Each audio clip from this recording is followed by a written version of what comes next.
마가복음 12장 38절에서 44절까지의 말씀 가지고 한 줌도 안 되는 이라는 제목으로 함께 말씀의 인사를 나누도록 하겠습니다. 우리가 새길 말씀은요, 42절 말씀, 한 가난한 과부는 와서 2렙돈 곧 한 고드란트를 넣는지라 라는 말씀을 새기면서 한 줌도 안 되는 이라는 말씀으로 함께 은혜를 나누도록 하겠습니다. 현대에 들어서면서 대폭 늘어난 설교의 주제들이 있어요.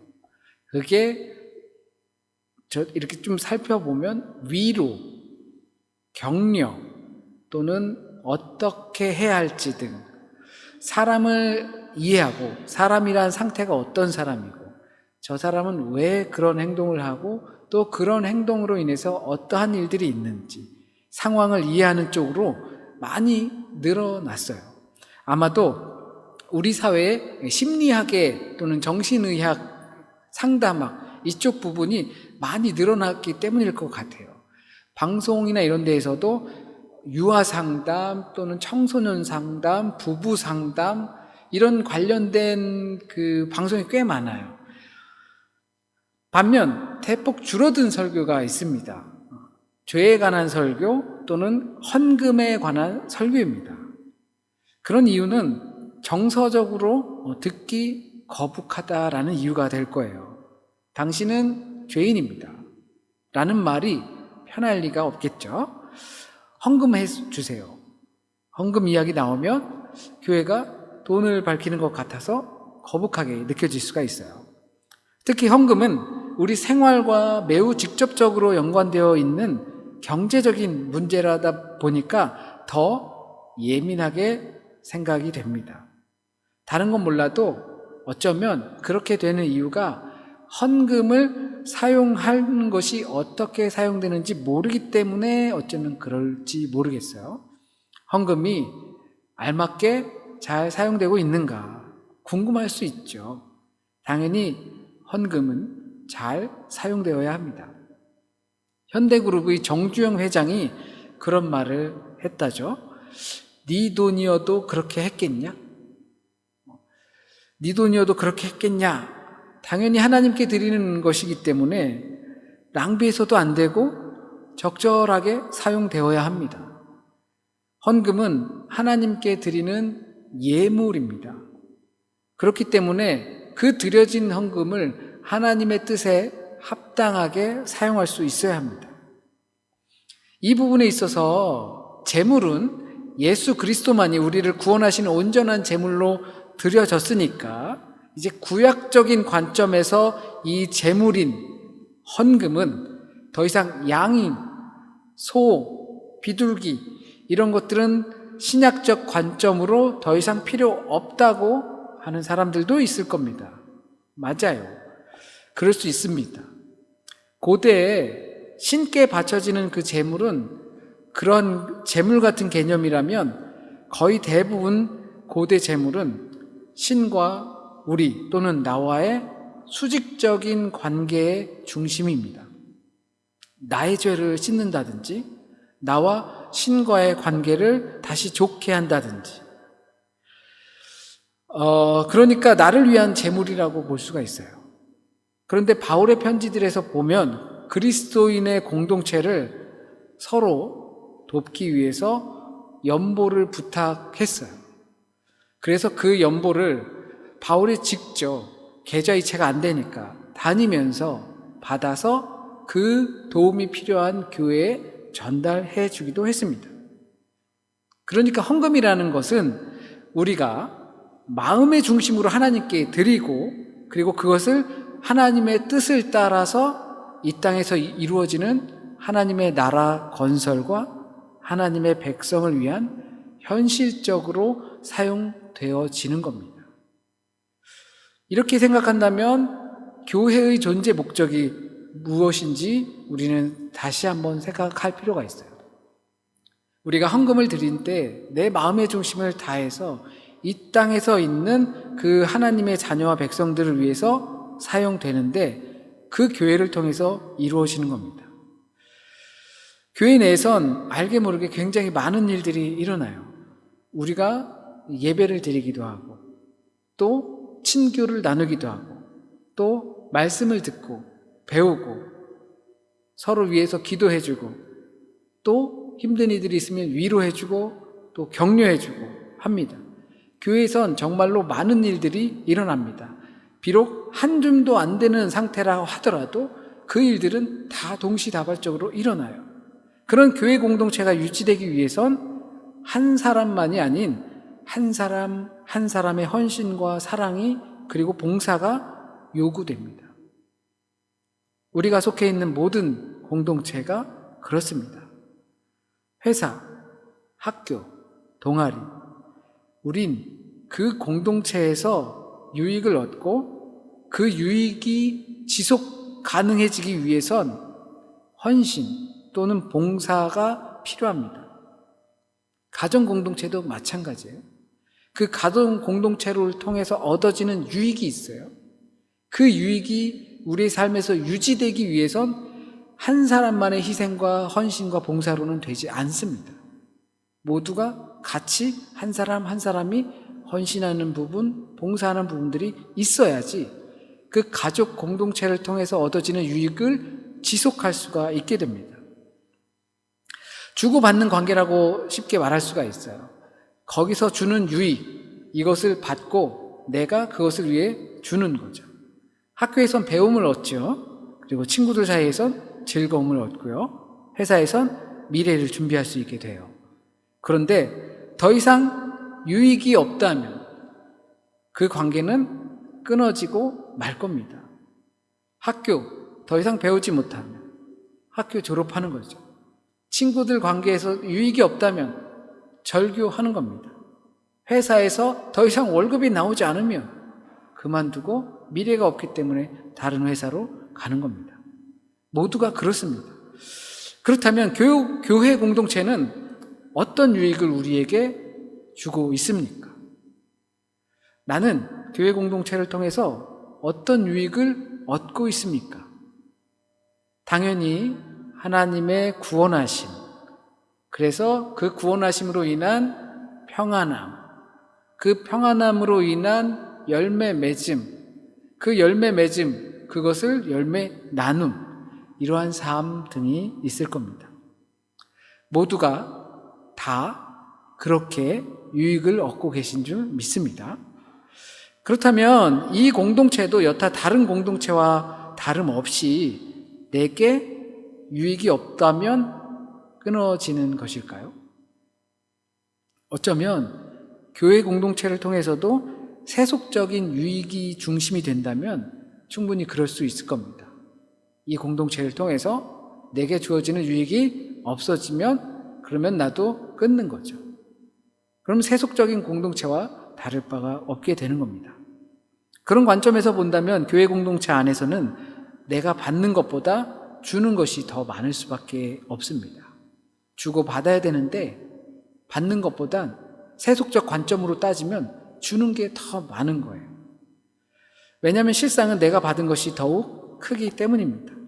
그래서 교회의 존재 목적이라고 한다면 하늘로부터 받은 큰 것을 교회 공동체를 통하여서 그리고 교회 공동체 안에서 그것을 다 쓰고 나눠주는 겁니다. 그렇기 때문에 내가 받은 것이 얼마나 큰 것인지를 알게 해줘야겠죠. 세속적인 관점에서 보면 교회 공동체 안에서 우리는 받는 것보다 쓰는 게 더 많아요. 하지만 이게 하나님의 관점으로 볼 때는 하나님께서 받은 것이 너무나 크기 때문에 세속적인 관점에서 볼 때 우리가 쓰는 게 많게 보이는 겁니다. 매일 가서 봉사하고 식사 봉사하고 또 연주 봉사하고 또 헌금 드리고 이런 것들 세속적인 관점으로 볼 땐 이거 기브 앤 테이크가 아니라 계속 주는 입장인 거죠. 그렇게 할 수 있는 이유가 하나님께로부터 받은 것이 워낙 크기 때문에 그래요. 그렇기 때문에 교회 공동체가 여타 다른 공동체와 다르게 나는 더 이상 이 공동체에서 받을 게 없네 라고 하면서 끊어야지 라고 하는 것을 하지 못하게 하는 그러한 방법이 하나님께로부터 받은 게 얼마나 큰지를 알려주어야 한다는 거예요. 그것이 여러 가지 모든 루트를 통해서 그렇게 하는 겁니다. 그런 차원에서 오늘 본문 속에서 주님께서는 부자들이 낸 헌금과 가난한 과부가 낸 헌금을 이렇게 비교하셨습니다. 사실상 이 그림이 되게 웃겨요. 이렇게 생각해 보면 왜 헌금함을 빤히 쳐다보고 있어요? 만약에 내가 헌금하려고 딱 이렇게 하는데 누가 제 손을 빤히 쳐다보고 있으면 굉장히 민망하겠죠. 그리고 그 과부의 헌금이 2렙돈밖에 안 되지만 생활비 전부를 드렸기 때문에 그 과부의 헌금이 더 가치 있다라고 주님께서 칭찬하시면서 말씀을 하십니다. 주님께서 그녀의 헌신을 그렇게 칭찬하셨어요. 그렇기 때문에 우리도 주님께서 그 과부의 2렙돈 한 고드란트를 칭찬하셨기 때문에 우리도 일단은 그 과부의 상황을 긍정적으로 보았으면 좋겠습니다. 이 2렙돈의 현실적 가치는 비둘기 똥만도 못한 가치예요. 하지만 그것은 단순한 동전이 아닙니다. 그녀가 드린 동전은 그녀의 생활비 전부였다라고 하고 있어요. 생활비라고 하는 것은 여기 그리스어로 비오스라고 되어 있어요. 그거를 생활비로 번역한 거죠. 그러니까 이 비오스는 비올로기 할 때 생물학, 생명, 삶을 뜻해요. 그러니까 그녀는 삶을, 자신의 생명을 드린 거예요. 지금까지 우리의 논조로 본다면 과부는 받은 것이 많다고 느끼고 있기 때문에 자신의 삶과 생명 전부인 2렙돈을 드릴 수 있게 되었던 거죠. 자기가 받은 것이 너무나 많기 때문에 이 순간 하나님께 그것을 전부를 드릴 수 있었다고 우리는 볼 수 있습니다. 그렇지 않고선 그와 같은 일, 생명, 삶을 드릴 수는 없었을 겁니다. 현실에서 전부를 드리는 분들도 계셔요. 주님께서 누가 내 어머니고 내 형제냐라고 하신 말씀을 친히 주님을 따른 아버지의 뜻대로 사는 자라야 내 형제고 부모이다 라고 하신 그 주님의 말씀 때문에 자식도 버리고 가족도 버리고 주님을 따르는 사람들이 있습니다.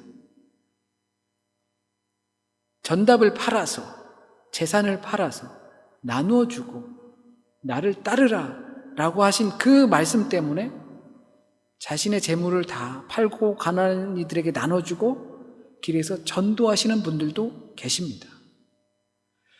내가 가지고 있는 능력 모든 것을 다 쏟아서 고아원을 짓고 한국에다가 고아원을 짓고 병원을 짓고 과부들을 살피는 그 과부들의 집 같은 것들 지으면서 살았던 사람들도 있습니다.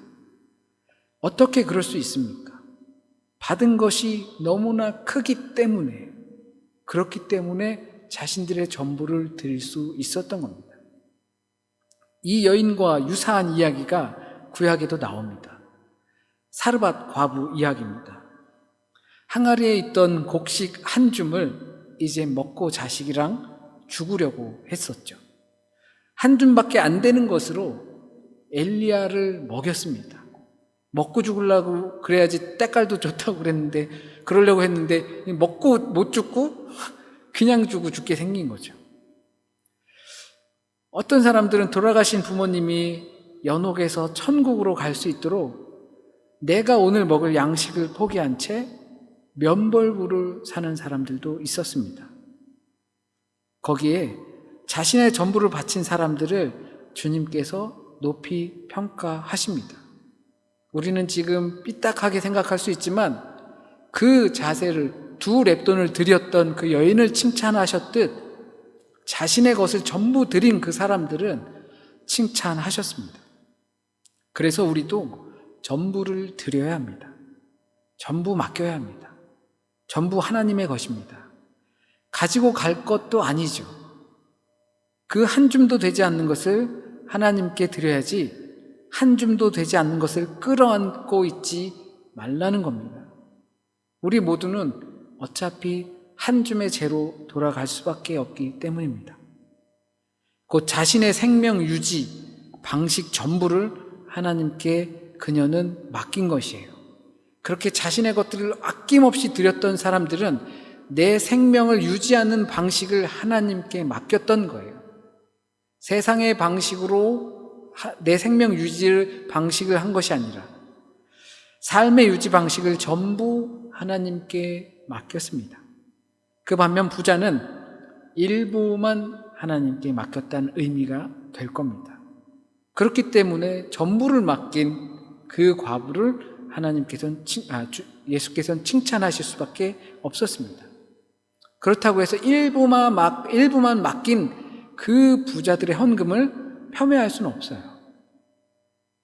그렇다면 우리는 얼마나 하나님께 맡깁니까? 우리는 얼마나 주님을 의지합니까? 이것이 우리의 물질 사용과 하나님과의 관계를 정립해 나가는 데 도움이 되지 않을까요? 부디 우리도 우리의 삶의 방식을 하나님께 전부 맡기실 수 있길 바랍니다.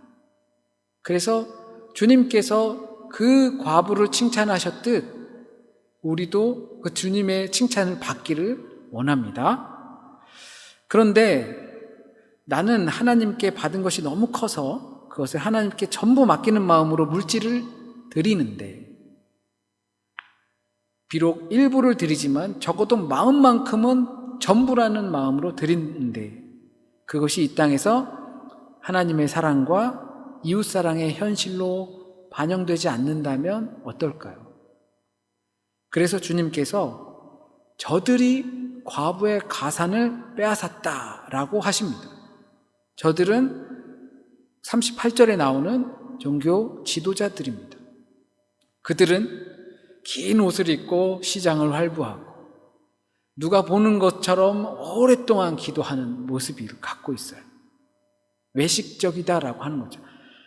저들이 그 과부의 가산, 전부 드린 그 과부의 전부를 빼앗았다 하십니다.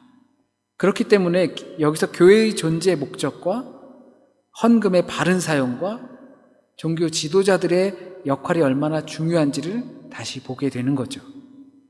하나님께서는 그 여인의 마음을 받으시지만 교회는 그 여인을 돌봐야 하는 겁니다. 너는 냈고 네 일이지, 그건 내 일이 아니야. 그러니까 누가 다 내래? 너는 네 믿음이잖아. 그러니까 넌 다 냈으니까 하나님께서 알아서 하실 거야. 나는 상관없어. 그것이 아니라는 거죠. 교회는 교회 안에서 교회를 통해서 그것들을 돌봐야 하는 겁니다. 이것이 교회의 존재 목적 중에 큰 의미가 되는 부분입니다. 그리고 종교 지도자들은 그렇게 실행할 수 있도록 안내해주고 인도해 주어야 합니다. 이것이 교회의 존재 목적이 중요한 요소입니다. 그렇다면 누가 과부이고 고아입니까? 우리는 사회적 약자라고 말할 수 있어요. 그러니까 누가 사회적 약자입니까? 오늘 본문에서 가난한이라고 표현한 것은 움츠렸다라는 뜻을 갖고 있어요.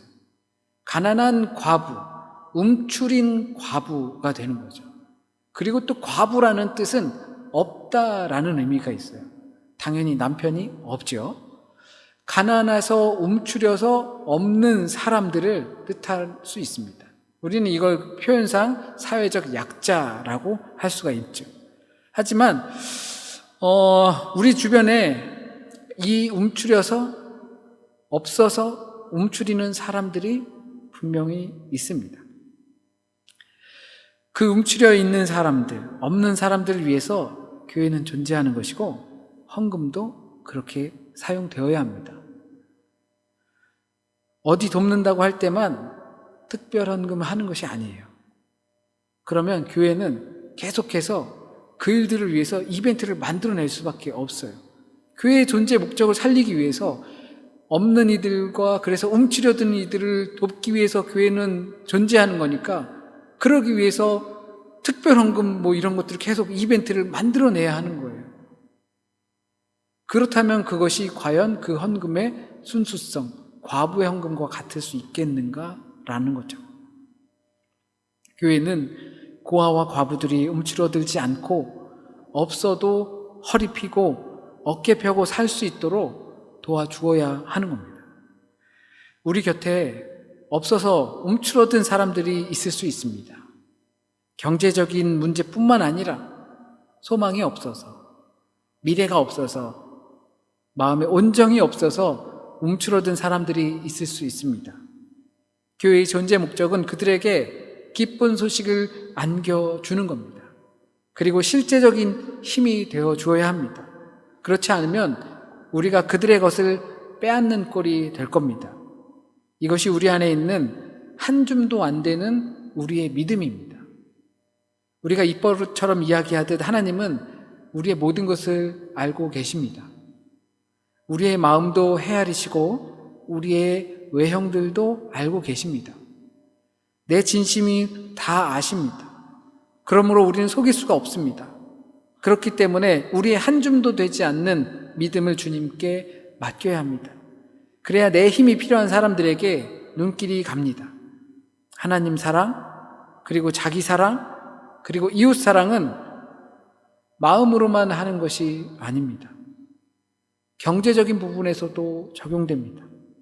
하나님께 쓰듯 나에게도 쓰고, 나에게 쓰듯 이웃에게 쓸 수 있는 우리 공동체가 되길 바랍니다.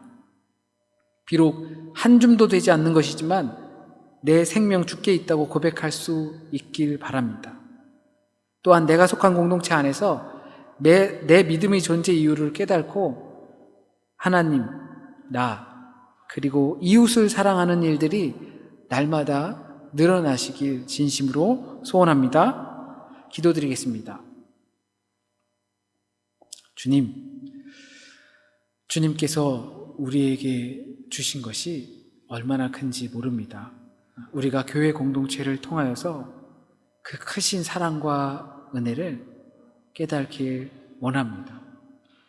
그래서 세상이 볼 때에는 얼마나 적은 것인가, 얼마나 헌신하고 봉사만 하고 있는가 라고 하고 있을 때에도 그 주님께서 받은 그 큰 사랑 때문에 우리가 드릴 수 있는 여유가 될 수 있도록 주님 인도하여 주세요. 또한 우리의 삶에 한 줌밖에 안 되는 그것들, 그 한 줌밖에 안 되는 것들 주님께 드릴 때에, 우리의 믿음을 주님께 드릴 때에 주님께서 그 한 줌도 안 되는 것으로 이 세상을 구원하실 줄 믿습니다. 그 주님의 구원하심이 우리 공동체를 통하여서, 나의 믿음을 통하여서 하나님의 나라가 이루어지고, 그리고 우리의 하나님의 형제 자매들이 주님의 뜻을 따라서 더욱더 전진하며 살아갈 수 있는 귀한 도구가 될 수 있도록 인도하여 주세요. 한 주간의 삶도 주님께 맡깁니다. 우리에게 주어진 삶 속에서 매일 반복되는 그러한 시간 속에서 더욱더 깊이 주님을 찾습니다. 우리의 생각의 방에 불이 꺼진 그곳을 주님의 이름을 부르며 그곳에 불을 밝힙니다. 그곳에 있는 사랑을 꺼내고 그곳에 있는 주님의 마음을 들고 우리가 날마다 살아갈 수 있도록 인도하여 주세요. 병든 자들이 있습니까? 마음이 공고한 자들이 있습니까? 그리고 삶의 어려움에 처한 자들이 있습니까? 주님, 우리 공동체 안에 있는 그 모든 어려움들 주님께 맡겨놓고 내려놓고 살아가는 우리 한 주간이 될 수 있도록 주여 인도하여 주세요. 오늘 이 시간 우리에게 주님께서 하시는 말씀, 꼭 우리에게 필요한 말씀 듣게 하시고, 그리고 우리의 마음속에 뿌리 내리게 하여 주시고, 또한 열매 맺게 하여 주실 것을 믿으며 모든 말씀 우리 주님 예수 그리스도의 이름으로 기도드립니다. 아멘.